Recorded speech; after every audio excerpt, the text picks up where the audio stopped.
Buenas tardes.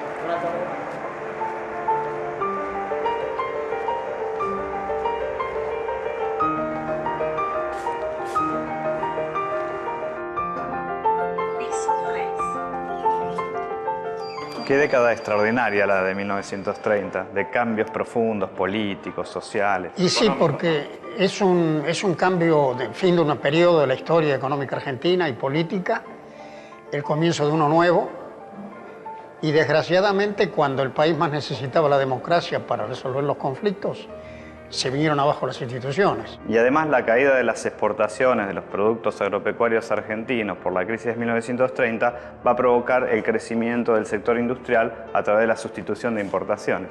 Desde luego, y una crisis de la política económica, porque las viejas ideas de la ortodoxia ya no podían administrar las consecuencias de la crisis.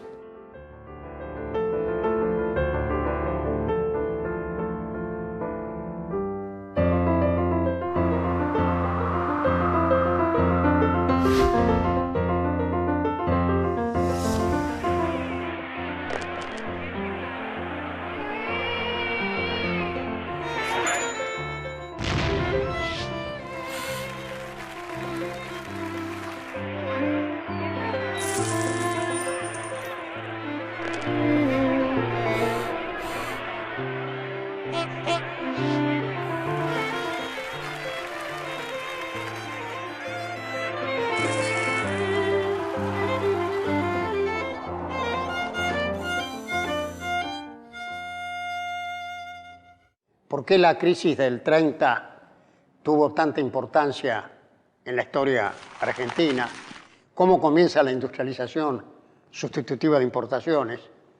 Y todo esto se da en el marco de una sociedad que desgraciadamente vivía en condiciones de conflictualidad política no resuelta y que dificultó la formulación de políticas de largo plazo para sostener el proceso de cambio en una paz, digamos, política y convergencia de los actores creativos de la sociedad que permitieran iniciar procesos de acumulación de largo plazo. La crisis tiene su origen en la caída de la Bolsa de Nueva York, en 1929. Luego se traslada a la economía de todo el mundo, se cierra el comercio mundial. Al no haber compradores, caen los precios de las materias primas.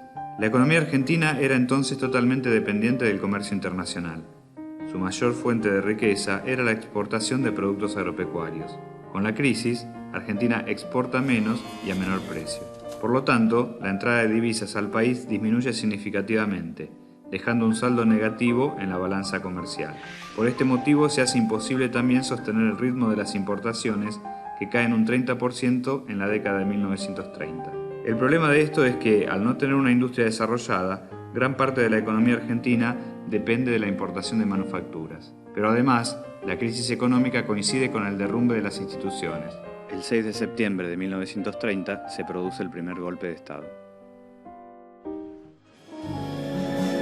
La industria creció inicialmente por la falta de divisas para importar. Y eso abrió espacio de rentabilidad para producir cosas necesarias.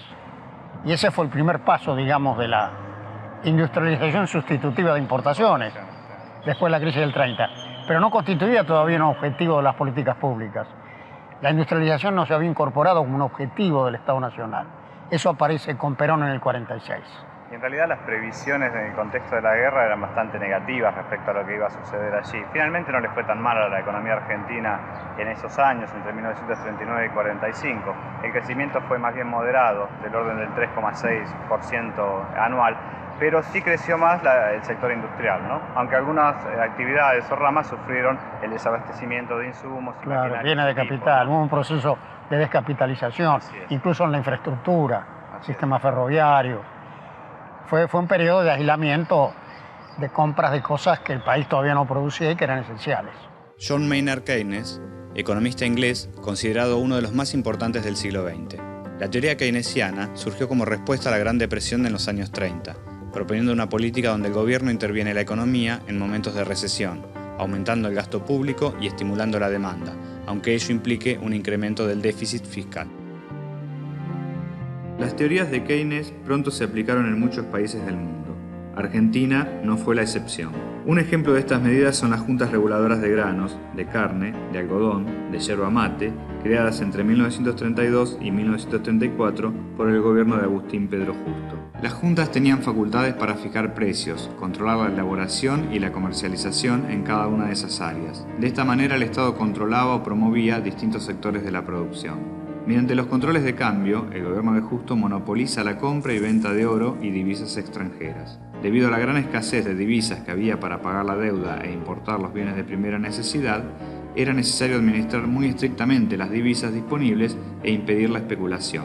Y para tener un mayor control de la política monetaria y cambiaria, en 1935 se crea el Banco Central. A esto se suma una política fiscal que incluye nuevos impuestos para compensar los que tradicionalmente se cobraban a las importaciones. Y no solo eso, sino que además se aplican, por ejemplo, los controles de cambio. Como había una gran escasez de divisas para pagar la deuda y además para importar las cosas que antes se importaban, era necesario administrar muy estrictamente las divisas disponibles. Y aparecen entonces los controles de cambio simultáneamente con las medidas que usted acaba de recordar. Y además hay una reforma impositiva muy importante, como por ejemplo la creación del impuesto a los réditos, que permite compensar la caída de los impuestos que se cobraban antes por las importaciones. Sin duda. También se crea el Banco Central en 1935, con lo cual se tiene un instrumento para hacer la política monetaria, y su primer gerente general fue Raúl Prebisch, que fue precisamente no solo un innovador en el manejo de la política económica, sino también de las ideas, porque paralelamente con la renovación teórica promovida por Keynes, Prebisch estaba promoviendo ideas que incorporaban además no solo la reactivación, sino también el desarrollo económico como un tema fundamental. Ahora, estas ideas lo que permiten finalmente, y las prácticas de estas políticas, es consolidar a los sectores dominantes de la Argentina tradicional y además ajustar de algún modo el comercio exterior de la Argentina a las necesidades británicas o del comercio británico. Sin duda, porque digamos, el modelo fue conmovido, el modelo agroexportador con la fuerte concentración de riqueza y del poder económico fue conmovido por la crisis. Estas medidas del Estado trataron de sostener el modelo en las nuevas circunstancias, pero subsistía la idea de una Argentina periférica asociada a la potencia hegemónica, que era Gran Bretaña. Es decir, esto no formaba parte de un replanteo de la política económica argentina, sino más bien una adaptación del sistema establecido a las consecuencias de la crisis. Y el pacto Roca-Runciman termina por consolidar Es el ejemplo probablemente más notorio de esta tentativa, digamos, de los grupos hegemónicos de preservar la relación privilegiada con la potencia hegemónica. Julio Argentino Roca Hijo fue un político conservador, 2 veces diputado nacional, senador y gobernador de la provincia de Córdoba. El 20 de febrero de 1932 asumió como vicepresidente del general Agustín Pedro Justo y fue el encargado de firmar el llamado Pacto Roca-Runciman. Este tratado entre Argentina e Inglaterra se firmó el 1 de mayo de 1933 en Londres. En 1933, el presidente Justo envía a Julio Argentino Roca a Gran Bretaña. Su misión es propiciar un acuerdo para que Inglaterra vuelva a comprar carne argentina. De allí surge el pacto conocido como Roca-Runciman, este último apellido del ministro de Comercio británico. A cambio de una cuota de carne que Gran Bretaña se compromete a comprar, Argentina hace una serie de controvertidas concesiones. Le vende la carne a un precio menor que los demás proveedores. Le da facilidades para remitir los beneficios a las empresas inglesas a su país de origen, a través del mecanismo de control de cambios. Le da ventajas arancelarias y además otorga la concesión de todos los medios de transporte público de la ciudad de Buenos Aires a una empresa inglesa llamada Corporación del Transporte.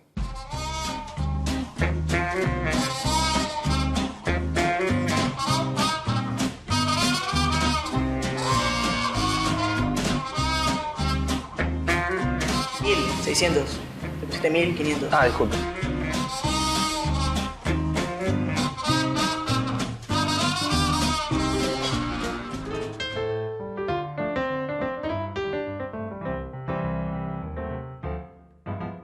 Finalmente el Senado no aprobó el Plan Pinedo, que incluía algunos cambios de rumbo interesantes en la política del régimen conservador.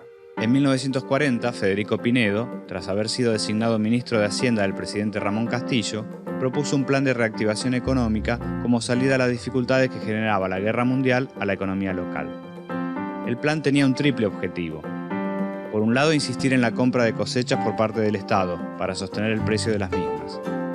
En segundo lugar, estimular la construcción pública y privada, por su efecto multiplicador sobre muchas otras actividades de la economía. Y finalmente, incentivar la producción industrial. La idea fundamental era activar la demanda interna y sostener una política de sustitución de importaciones. El 4 de junio de 1943 se produce el golpe que derroca al presidente conservador Ramón Castillo y da fin a la década infame, ¿no?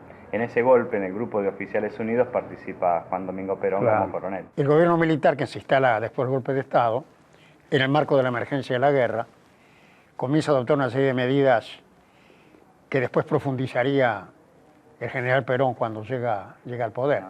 Entre esas medidas figuró la creación del Consejo Nacional de Posguerra para coordinar precisamente las acciones del sector público en una situación tan crítica como era la guerra mundial y el impacto que tenía sobre la economía argentina. Durante la crisis del 30, las viejas ideas de la ortodoxia no pudieron resolver la crisis. Y en ese escenario de vacío teórico surgió un gran pensador, el profesor John Maynard Keynes, profesor de la Universidad de Cambridge, que planteó que era indispensable la intervención del Estado, a partir del gasto público y de otras medidas, para reactivar la demanda, porque el sistema por sí solo no recuperaba las posiciones de equilibrio. Ese mensaje tuvo una enorme repercusión en el campo de la teoría y también en la política económica. En los Estados Unidos, en la misma época, el presidente Roosevelt comenzó a aplicar una serie de medidas de reactivación que se conocieron como el New Deal, el nuevo trato, precisamente para reactivar el empleo y sacar a la economía norteamericana de la profunda depresión en la cual estaba sumergida. Industria Metalúrgica y Plástica Argentina, IMPA, es una fábrica con larga trayectoria. Comenzó a producir aluminio y plástico en la década de 1930. En 1947, durante el primer gobierno de Perón, fue integrada a la Dirección Nacional de Industrias del Estado, DINIE. Aún conserva en funcionamiento maquinaria de esa época. Perón inicia su presidencia en 1946, en un momento en que buena parte de la sociedad argentina reclamaba mayor equidad y justicia, y en un mundo en el cual el Estado estaba adquiriendo una fuerte participación en todas partes, principalmente en los países que habían sido beligerantes. El peronismo combina una mayor intervención del Estado y el apoyo a la industria con una política salarial favorable a los trabajadores. Esto amplía el mercado interno y el consumo, y es lo que permite el crecimiento del sector manufacturero.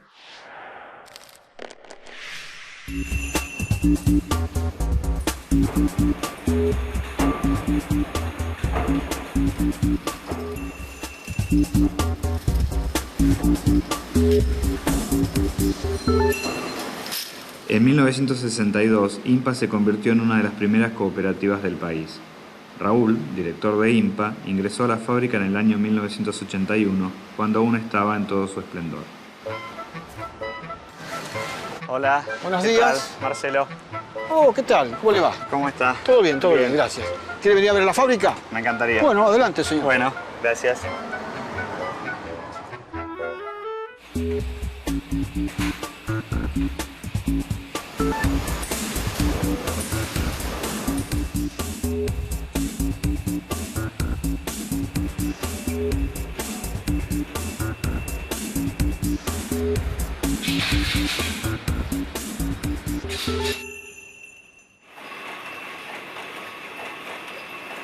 Raúl, ¿por qué no me cuenta un poquito cuando usted entró y qué se hacía en ese momento en la fábrica? Esto abastecía a los demás sectores, o sea, esto era la madre, la que daba el material en bobinas, de acuerdo al espesor que cada lugar lo necesitaba para seguir trabajando. ¿Y cuántas secciones había acá en la misma planta? Está, por ejemplo, esta es la sección fundición, una sesión. Laminación, 2 sesiones. Después está la parte de prensa 3, la parte de pomos 4, imprenta pomo 5, papel aluminio 6, Y después estaba la parte de expedición y la parte de control de calidad. Y en total, más o menos, ¿cuántas personas llegaron a trabajar en Y yo en el año momento de 81, cuando entré esplendor? acá, éramos casi 550 personas. Después fue mermando, como todo lo que sabemos, pasó la época de Alfonsín, después vino la época de Menem. La materia prima La básica. materia prima ¿de dónde? es el aluminio, ¿no? Estamos hablando de una empresa semi-integrada, por decirlo de alguna manera, porque la materia prima básica, el lingote, se traía desde afuera. En el momento que usted entró, básicamente ya la producción era local, nacional, proveniente de Alvar, ¿no es cierto? Claro, porque esta empresa, de acuerdo al rubro, es una empresa que trabaja con, digamos, con 3 rubros que se puede decir. Primero, metalúrgico, segundo, químico y tercero, pintura. Y gráfico, por los distintos tipos de procedimientos que hay.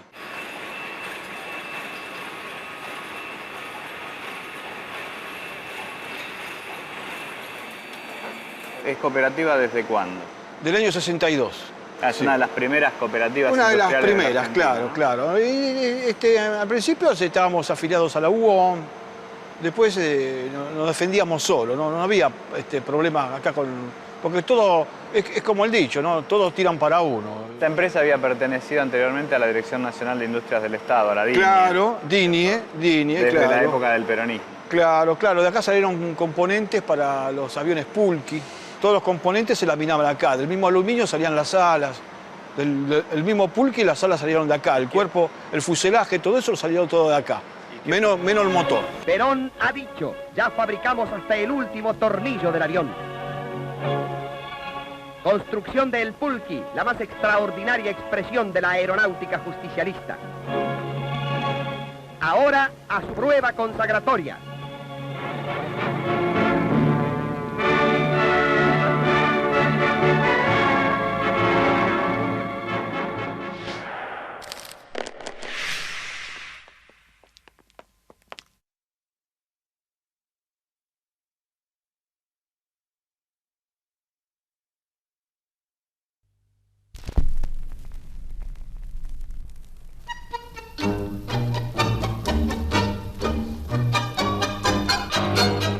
El gobierno peronista aplica una importante política de nacionalización. Se estatizan algunos servicios públicos, los ferrocarriles, los teléfonos y también algunas actividades fabriles. Se crean empresas públicas y otras mixtas, con parte de capital privado. Se trata de un Estado que no solo regula, sino que además se transforma en un Estado empresario. En esta política de redistribución del ingreso se da una doble transferencia de recursos, del agro a la industria y desde los empresarios industriales a los sectores trabajadores.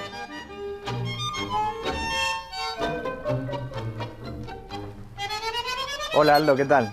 Hola Marcelo, escucha este tema, este gran tema de la década del 40, que fue una época extraordinaria en la historia del tango.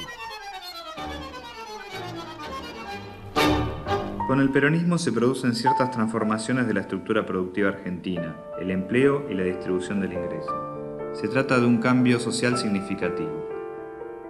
Una de las medidas claves es la creación del Instituto Argentino para la Promoción del Intercambio en 1946, el IAPI.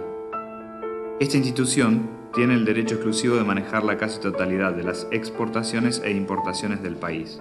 Controla y monopoliza el comercio exterior. Realiza todas las compras de las cosechas y de la producción ganadera y las coloca en el mercado internacional. Luego transfiere parte de los pagos recibidos por esta exportación a la industria a través de las importaciones de insumos y equipos. Las políticas del gobierno de Perón provocaron un gran impulso a la demanda interna, al empleo, al crecimiento, y efectivamente la industria creció fuertemente, porque la sustitución de importaciones ahorraba divisas por un lado, pero por el otro lado generaba nuevas demandas de maquinarias, equipos, insumos y materias primas. Por otro lado estaba la compra de los servicios públicos nacionalizados. En una primera instancia se usaron las reservas acumuladas durante la guerra, pero poco a poco era indispensable generar capacidad de pagos externos para poder sostener la viabilidad del modelo. Sí, no obstante, los años de expansión y de bonanza económica de la economía peronista fueron bastante fugaces. Ya a fines de 1948 comenzaron a manifestarse los primeros problemas en el sector externo, en la balanza comercial y también en el frente interno con la aparición de la inflación, o una inflación ya más importante. El tema era que la industria demandaba muchas divisas para funcionar, pero no las producía, y las divisas provenían del campo. Digamos, el estrangulamiento externo por la falta de divisas se agrava por esta situación del campo y revela la vulnerabilidad del modelo. Es decir, que no era sostenible un modelo de industrialización sin resolver simultáneamente la restricción externa. Y en ese contexto se ensaya el plan de estabilización de 1952 que conduce Alfredo Gómez Morales, que había reemplazado a Miranda al frente del Banco Central. Claro, porque sucedió naturalmente que en esta mejora de los sectores asalariados en la distribución del ingreso, comenzaron a surgir conflictos distributivos graves. Y en la medida en que la economía empezó a tener problemas de crecimiento, este conflicto se fue expresando en la tasa de inflación, que aparece como un problema en esa época y que se mantiene durante un prolongado periodo, a tal punto que en el siglo XX la Argentina tuvo récord mundial de inflación. Es decir, más allá de estos problemas económicos que estamos hablando, Marcelo, estaba el tema de la sociedad dividida, peronismo-antiperonismo. Y ese conflicto insalvable culmina con el golpe de Estado y el inicio de una nueva etapa política, no tanto económica, porque en definitiva algunos rumbos que se tomaron bajo el gobierno peronista se mantuvieron hasta el 76, hasta el golpe de Estado del 76. Y allí sí se produce un cambio de rumbo dramático y trágico. La inflación es una enfermedad que obedece a muchas causas. La Argentina tuvo el siglo pasado, el siglo XX, el récord mundial de inflación, por la convergencia de muchos factores, el desorden económico, los golpes de Estado, las crisis de balance de pago, las devaluaciones masivas, el conflicto social. De tal manera que este fue un mal endémico durante mucho tiempo en la Argentina. La falta de divisas producida por la incapacidad de exportar los bienes agropecuarios revela la vulnerabilidad del modelo. Es decir, demuestra que no es sostenible un modelo de industrialización si no se resuelve simultáneamente el problema de la balanza comercial. En ese contexto se ensaya el Plan de Estabilización de 1952 que conduce Alfredo Gómez Morales desde el Banco Central. Se trata de un plan de ajuste que implica una decidida vuelta al campo y un repliegue de la política salarial de Perón. Se fijan los salarios para bajar el consumo y aumentar los saldos exportables, y también para atacar la inflación. El plan resulta bastante exitoso. La balanza comercial empieza a ser nuevamente positiva y se contiene la inflación. Y sobre la base de ese éxito se empieza a diseñar una nueva estrategia económica que va a plasmarse en el segundo plan quinquenal a partir de 1953. El proyecto industrialista de Perón provocó un cambio muy profundo en la economía argentina y muy importante. Y al mismo tiempo sus limitaciones demostraron que faltaban condiciones básicas para que ese proceso se consolidara a largo plazo y terminara conformando una economía industrial moderna, abierta, competitiva, de una ancha base agropecuaria, pero con un poderoso sector industrial. Esas condiciones incluían la cohesión social, lograr un consenso básico entre las fuerzas creadoras en la Argentina para respaldar la transformación. Requería el orden macroeconómico, solvencia fiscal, equilibrio monetario, competitividad. Requería también consolidar una visión propia del desarrollo nacional, integrado al mundo pero parado en los propios recursos y en la propia capacidad de iniciativa de los argentinos. Y todo esto requería también estabilidad institucional de largo plazo, porque una sociedad en transformación es una sociedad conflictiva, en la cual hay continuamente conflictos y hacen falta reglas para transar los conflictos. Si esas reglas no están, el conflicto termina frustrando el proceso. Entonces, todos estos elementos que constituyen la densidad nacional de una sociedad estuvieron ausentes en parte durante el gobierno peronista y volvieron a estar ausentes de allí en más hasta la tragedia que se inicia en 1976.